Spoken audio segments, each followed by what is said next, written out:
दलितों, पिछड़ों पर अत्याचार की बात होती है तो कौन सा राज्य आज सबसे ज्यादा बदनाम हो रहा है? ये हमारा राजस्थान। क्या आपने, मैं राजस्थान की जनता को बड़े दर्द के साथ, बड़े दुख के साथ, बड़ी तकलीफ के साथ मैं आपसे पूछना चाहता हूं, क्या आपने 5 साल पहले इसके लिए कांग्रेस को वोट दिया था? साथियों, राजस्थान के लोगों को भ्रम में डालकर कांग्रेस ने यहां सरकार तो बना ली, लेकिन सरकार चला नहीं पाई। तो दोस्तों, आपने प्रधानमंत्री नरेंद्र मोदी का यह वीडियो देखा। यह वीडियो दरअसल 1 साल पुराना है, जब प्रधानमंत्री राजस्थान में विधानसभा चुनाव प्रचार के दौरान राजस्थान के दौरे पर थे और उन्होंने चित्तौड़गढ़ में ये सभा की थी और सभा के दौरान ये कहा था, जो आपने अभी देखा सुना है। अब इसके बाद मैं आपको एक खबर के बारे में जानकारी देना चाहता हूं। खबर यह है कि बाड़मेर जिले में एक दलित युवक को चोरी के आरोप में कुछ लोगों ने पेड़ से बांधा और उल्टा लटकाकर जमकर पीटा और उसका वीडियो वायरल हो गया। उसके बाद पुलिस ने कोई कार्रवाई करी। ये दोस्तों हालत है राजस्थान की कि सत्ता बदल गई, मुखौटे बदल गए, लेकिन जो चरित्र है, जो पात्र है, वो यूं की यूं है राजस्थान में। ये राजस्थान की हालत है। यहाँ पर मुख्यमंत्री भजन लाल की सरकार है, भारतीय जनता पार्टी की सरकार है। मुद्दा चाहे दलितों के साथ अत्याचार का हो, विकास का हो, कोई भी मुद्दा ऐसा हो, उसमें लगता नहीं है पिछले 1 साल के दौरान प्रदेश में कोई बहुत ज्यादा परिवर्तन आया है। मैं आपको दलितों के मामले की यदि अपन बात करें तो आपको बताना चाहूंगा कि राजस्थान की हालत पूरे देश में कैसी रही है। राजस्थान पूरे देश में कांग्रेस शासन के दौरान की बात कर रहा हूं मैं, अभी के ताजे आंकड़े जारी नहीं हुए और मैं ये बताता चलूं आपको समय आने पर इसके बारे में, ये दावा अभी कितना सच है या गलत है मेरा, ये भी मैं साबित कर दूंगा कि दलितों के मामले में स्थिति बहुत ज्यादा बदली नहीं है। अत्याचारों के मामले में कांग्रेस गवर्नमेंट के दौरान राजस्थान का नंबर पूरे देश में दलित उत्पीड़न के मामले में, SC/ST उत्पीड़न के मामले में दूसरे नंबर पे था। पहले नंबर पे था उत्तर प्रदेश।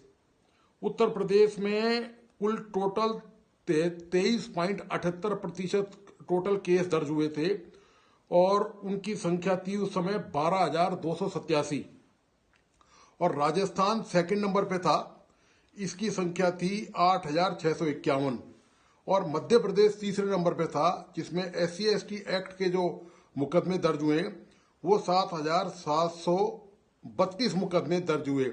मतलब इतने अत्याचारों के SC/ST के मामले आए। हो सकता है इनमें से कतिपय कुछ झूठे भी हों, कुछ पूर्वाग्रह से प्रेरित भी हो, लेकिन ज्यादातर मामले यही थे। और इन 3 स्टेटों में से उस समय केवल एक में राजस्थान में कांग्रेस की सरकार थी और आज की तारीख में यूपी में और मध्य प्रदेश में जो दलितों के अत्याचार के मामले में प्रथम और तीसरे स्थान पर हैं, वहां पर भारतीय जनता पार्टी की सरकार है। ये आंकड़े थोड़े पुराने हैं, कुछ साल, 1 साल या 2 साल शायद पुराने हैं। अभी नए आंकड़े राष्ट्रीय जो अपराध ब्यूरो है उसने अभी NCRB ने जारी नहीं किए हैं।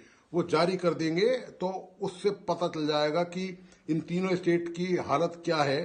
पिछले 1 साल से यहाँ पर भारतीय जनता पार्टी की सरकार है। लेकिन सवाल इस बात का है दोस्तों कि प्रधानमंत्री ने वो जो बयान दिया था चुनाव के दौरान दलितों पर, महिलाओं पर अत्याचार को लेकर, क्या वो सिलसिला आज भी राजस्थान में जारी है? क्या राजस्थान में आम आदमी आज अपने आप को सुरक्षित महसूस करता है? क्या कोई बदलाव या परिवर्तन आप महसूस करते हैं? चाहे वो विकास का नाम हो, चाहे वो लॉ एंड ऑर्डर का मामला हो, चाहे वो दूसरा कोई भी क्षेत्र हो, क्या आपको लगता है कि कहीं कोई परिवर्तन जीवन में नजर आया है? क्या महंगाई नहीं बढ़ी है? क्या पेट्रोल डीजल के दाम जिनका वादा किया था खुद प्रधानमंत्री मोदी ने, मुझे याद है अच्छी तरह से, चुनाव के दौरान, क्या उसमें कुछ कमी आई है? दोस्तों, सब कुछ ऐसा का ऐसा ही चल रहा है। केवल एक ही थैली के चट्टे बट्टे होते हैं नेता, चाहे वो किसी भी राजनीतिक दल हो। सत्ता में आते ही सब बदल जाते हैं। जो दलितों के अत्याचार को लेकर पूरे प्रदेश में, महिला अत्याचार को लेकर पूरे प्रदेश में धरना प्रदर्शन और आंदोलन किए हुए थे, आज जब उन्हीं के राज में ऐसी हालत हो रही है कि दलितों को उल्टा करके पीटा कूटा मारा जा रहा है, किसी को कोई कानून की परवाह या डर नहीं है, तब आप देखिए शासन प्रशासन की हालत क्या है। शासन प्रशासन में बैठे वही लोग हैं, वही नौकरशाह हैं, वही सारे चेहरे मोहरे हैं, कुछ नहीं बदला दोस्तों। बदला है तो केवल सत्ता बदली है दिखाने के लिए लगता है।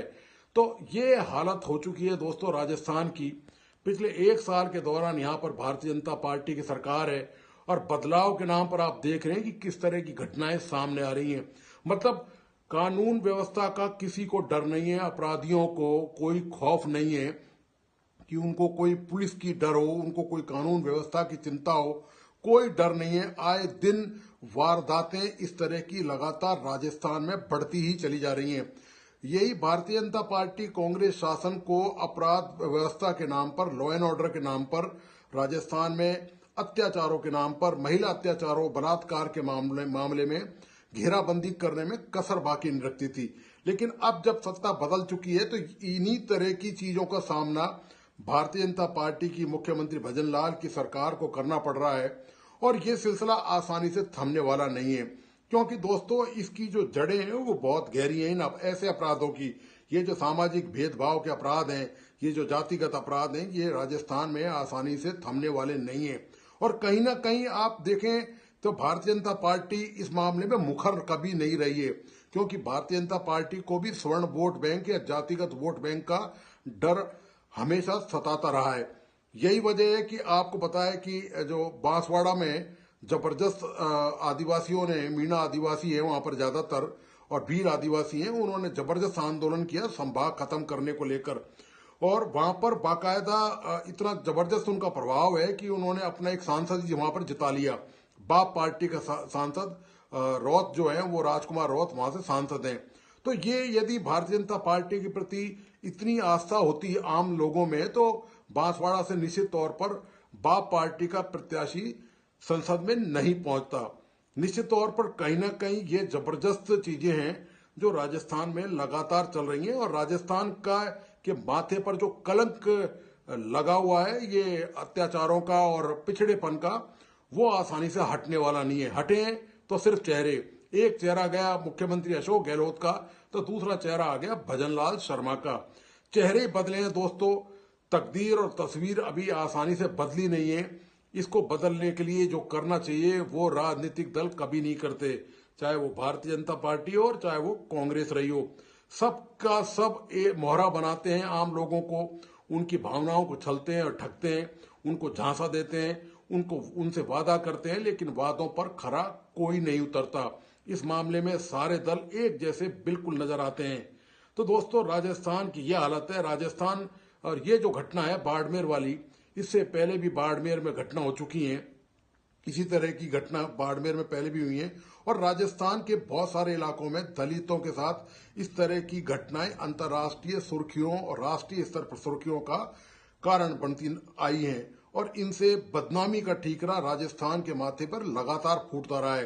केवल दिखाने के लिए, आरोप लगाने के लिए राजनीतिक दल एक दूसरे का इस्तेमाल करते हैं, लेकिन हकीकत में बदलाव लाने का गंभीरता से किसी भी दल ने कोई प्रयास नहीं किया है। तो ये दोस्तों राजस्थान की हालत है, ये आपके सामने रखी है कि किस तरह राजनीतिक दल केवल बातें करते हैं, केवल वादे करते हैं, लेकिन सच्चाई से मुंह मोड़ते हैं। हकीकत में जमीन पर आकर बदलाव का प्रयास बिल्कुल नहीं करते। तो दोस्तों आपका आज का विश्लेषण कैसा लगा, प्लीज अपने लाइक एंड कमेंट के साथ मुझे बताइए। इस वीडियो को अपने दोस्तों और परिजनों को शेयर करना नहीं भूलें और प्लीज ये राजस्थान का मेरा नया एनालिसिस करने का यूट्यूब चैनल है, प्लीज इसको सब्सक्राइब करें और बेल आइकॉन का बटन जरूर दबाइए। धन्यवाद, नमस्कार।